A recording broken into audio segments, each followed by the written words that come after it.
तीसरी गांठ टूट गई। इस प्रकार 7 दिन की कथा सुनने के बाद सातों बांस की ग्रंथि का भेदन हो गया। तड़ातड़ करके सातों गांठें टूट गई और गांठ के टूटते ही उसमें से एक दिव्य पुरुष प्रकट हो गया। वह बनमाला से विभूषित था, सुंदर पीतांबर धारण की हुई, गले में बैजंती की माला, सोने का मुकुट। उसे देख करके सब लोग बड़े आश्चर्यचकित हो गए। ये तो बड़ी विलक्षण घटना हुई, ये है कौन? सब सोच ही रहे थे। तभी धुंधुकारी ने कहा, धन्या भागवती वार्ता प्रेत पीडा विनाशिनी सप्ताहोपि तथा धन्य गोलोकम योगी दुर्लभम।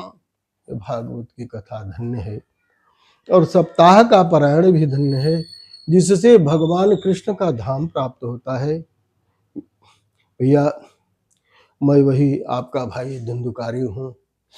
आपने बड़ी कृपा की कि मुझे इस प्रेत योनि से निकाल दिया और हमें मुक्ति प्रदान किया।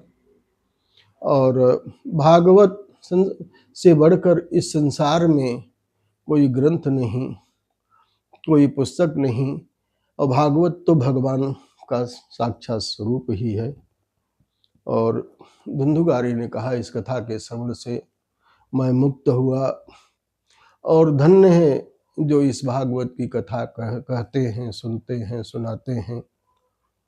तो मेरे भाई, और भारतवर्ष में रह करके जिसने भागवत की कथा नहीं सुनी उसका जीवन व्यर्थ है। तो विचार करने वाली बात यह है कि भागवत के श्रवण से अगर बांस की ग्रंथि टूट जाती है तो हमारे हृदय की ग्रंथि टूट जाए, इसमें कौन सी बड़ी बात है।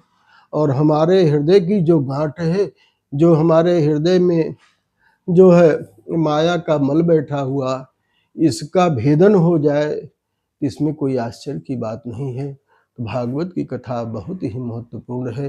प्रेत योनि से मुक्त करने वाली, भगवान के लोक को प्रदान करने वाली, ऐसा धुंधुकारी जी कह रहे थे। तभी तक एक विलक्षण घटना और हुई कि विमान में सवार भगवान के